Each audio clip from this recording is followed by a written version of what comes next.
Welcome to Telugu education tips YouTube channel. Friends, ఇవాళ వీడియోలో నేను మీతో డిస్కస్ చేయబోతున్న టాపిక్ ఏంటంటే ఏపీ పాలిసెట్ 2025కి సంబంధించి పాలిసెట్ ద్వారా జాయిన్ అయితే కాలేజ్ ఫీజు అనేది ఎంత ఉంటుంది అన్నది మనం వీడియోలో అయితే తెలుసుకుందాం. ప్రైవేట్ కాలేజీలో జాయిన్ అయినట్టయితే ఎంత ఉంటుంది, గవర్నమెంట్ కాలేజీలో జాయిన్ అయినట్టయితే ఎంత ఉంటుంది అన్నది మనం అయితే వీడియోలో అయితే క్లియర్గా డిస్కస్ అయితే చేసుకుందాం. ఇది చాలా ఇంపార్టెంట్ టాపిక్ అనమాట. ఎందుకంటే అసలు మనం పాలిటెక్నిక్లో చదువుతున్నాము అంటే ఖచ్చితంగా మనం ఫీజు అనేది పే చేయాల్సి ఉంటుంది. ఫీజు రింబర్మెంట్ వచ్చే వాళ్ళ గురించి సపరేట్ అది మనం మాట్లాడుకుందాం. బట్ ఏంటి అంటే అసలు మేనేజ్మెంట్లో కానీ లేదంటే ఫర్దర్గా మనకు ఫీజు రింబర్మెంట్ రాని వాళ్ళు ఎంత ఫీజు అనేది పే చేయాల్సి ఉంటుంది, అసలు ఓవరాల్గా ఫీజు స్ట్రక్చర్ ఎలా ఉందన్నది వీడియోలో అయితే గమనిద్దాం. సో కాబట్టి వీడియో అనేది ఇంట్రెస్టింగ్గా యూస్ఫుల్గా ఉంటుంది, పూర్తిగా చూడడానికి అయితే ట్రై చేయండి. ఇక టాపిక్ అయితే స్టార్ట్ చేసే ముందు నా చిన్న రిక్వెస్ట్ ఏంటంటే ఇప్పటివరకు మన తెలుగు ఎడ్యుకేషన్ టిప్స్ యూట్యూబ్ ఛానల్ని మీరు ఎవరైనా సబ్స్క్రైబ్ చేయకుండా చూస్తున్నట్టే మీకు యూస్ఫుల్ అయ్యే ఇలాంటి ఎన్నో వీడియోస్ కోసం అయితే సబ్స్క్రైబ్ చేసుకోండి.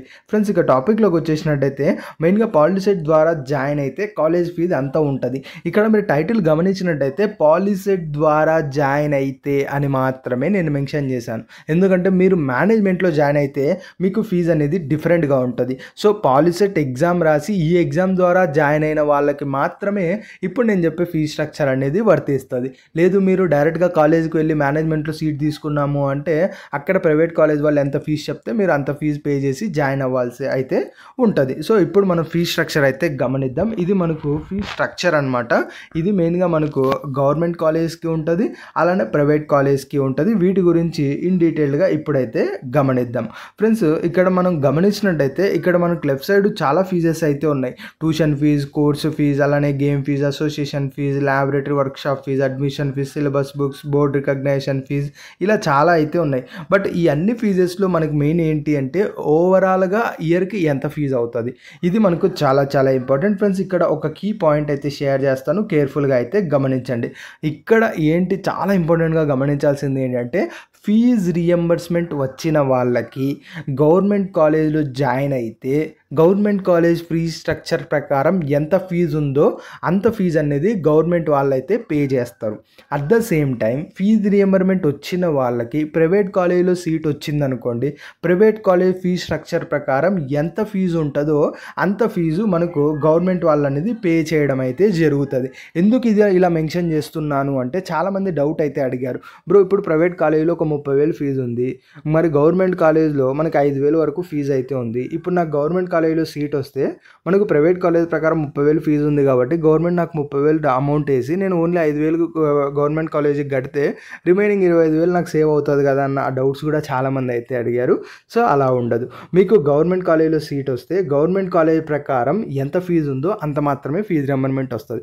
ఒకవేళ ప్రైవేట్ కాలేజీలో సీట్ వస్తే మీకు ఫీజు రింబర్మెంట్ వచ్చేటట్టు ఉంటే మీకు ప్రైవేట్ కాలేజీలో ఎంత ఫీజు ఉందో అంత మాత్రమే మీకు ఈ యొక్క ఫీజు రింబర్మెంట్ అనేది రావడం అయితే జరుగుతుంది. ఈ యొక్క ఇన్కమ్ సర్టిఫికేట్ బేస్ చేసుకొని ఫీజు రింబర్మెంట్ వస్తుంది. ఇవన్నీ కూడా ఆల్రెడీ ఎర్లియర్ వీడియోస్లో మనం డిస్కస్ అయితే చేస్తున్నది.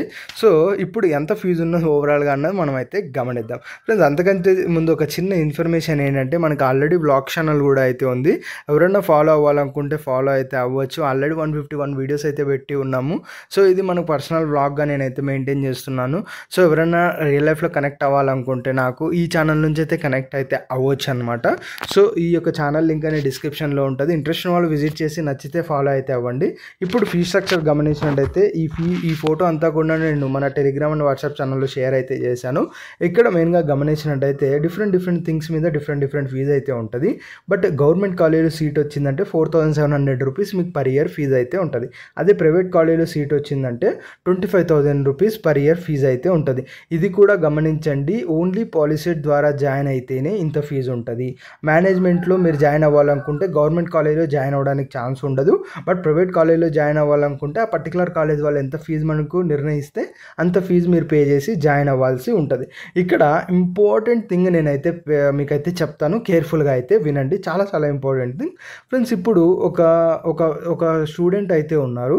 ఆ స్టూడెంట్కి మనకు ఫీజు రింబర్మెంట్ అన్నది రాదు. అంటే ఆ స్టూడెంట్ ఏ కాలేజీలో జాయిన్ అయినా కూడా ఆ స్టూడెంట్ ఓన్ అమౌంట్ అనేది పే చేసుకోవాల్సి ఉంటుంది. అది కూడా త్రూ పాలిసెట్ ద్వారా జాయిన్ అయినా కూడా ఓన్ అమౌంట్ అనేది పే చేసుకోవాల్సి ఉంటుంది. అప్పుడు గవర్నమెంట్ కాలేజీలో జాయిన్ అయితే ఎంత ఫీజు ఉంటుంది, ప్రైవేట్ కాలేజీలో జాయిన్ అయితే ఎంత ఫీజు ఉంటుంది అంటే ఇక్కడ మనకి ఎంతైతే ఫీజు చూపిస్తున్నారో అంత ఫీజు మాత్రమే ఉంటుంది. సో అందుకే చాలామంది ఏం చేస్తారు అంటే ఫస్ట్ గవర్నమెంట్ కాలేజీని ప్రిఫర్ చేస్తారు. ఎందుకు అంటే ఫీజు తక్కువ ఉంటుంది, జస్ట్ 4700కే. ఇన్ కేస్ మనకు ఏదైతే మీకు income certificate 10 lakhs per annum ఉండి మీకు ఫీజు రింబర్స్మెంట్ రాలేదనుకోండి, అయినప్పటికీ మీకు గవర్నమెంట్ కాలేజీలో సీట్ వచ్చింది అనుకోండి, జస్ట్ 4700 రూపీస్ మాత్రమే మీకు ఫీజు అనేది ఉంటుంది. అదే ప్రైవేట్ కాలేజీలో వస్తే 25,000 అయితే ఉంటుంది. ఇక్కడ ఫీజు అనేది సేమ్గా ఉంటుంది. ఫీజు రింబర్స్మెంట్ వచ్చే వాళ్ళకి గవర్నమెంట్ పే చేస్తుంది, ఫీజు రింబర్స్మెంట్ రాని వాళ్ళు ఓన్గా పే అనేది చేసుకుంటారు. సో గవర్నమెంట్ కాలేజ్ జాయిన్ అయితే ఇంత ఉంటుంది, ప్రైవేట్ కాలేజీలో జాయిన్ అయితే ఇంత ఉంటుంది. ఇందాక స్టార్టింగ్లో చెప్పినట్టు నాకు గవర్నమెంట్ కాలేజీలో సీట్ వచ్చింది, నాకు 25,000 వేస్తారా అని అయితే అడగకండి. ఎందుకంటే అలా అయితే ఉండదు. మీకు ఏ కాలేజీలో ఆ కాలేజ్ రిలేటెడ్గా ఎంత ఫీజు ఉంటే అంత ఫీజు మాత్రమే వస్తుంది. ఇది ఫ్రెండ్స్ మెయిన్గా వీడియోలో అయితే తెలుసుకున్నది. వీడియో నచ్చినట్లయితే లైక్ చేయండి. మరి ముఖ్యంగా మన తెలుగు ఎడ్యుకేషన్ టిప్స్ యూట్యూబ్ ఛానల్ని మీరు ఎవరైనా సబ్స్క్రైబ్ చేయకుండా చూస్తున్నట్లయితే మీకు యూస్ఫుల్ అయ్యే ఇలాంటి వీడియోస్ కోసం అయితే సబ్స్క్రైబ్ చేసుకోండి.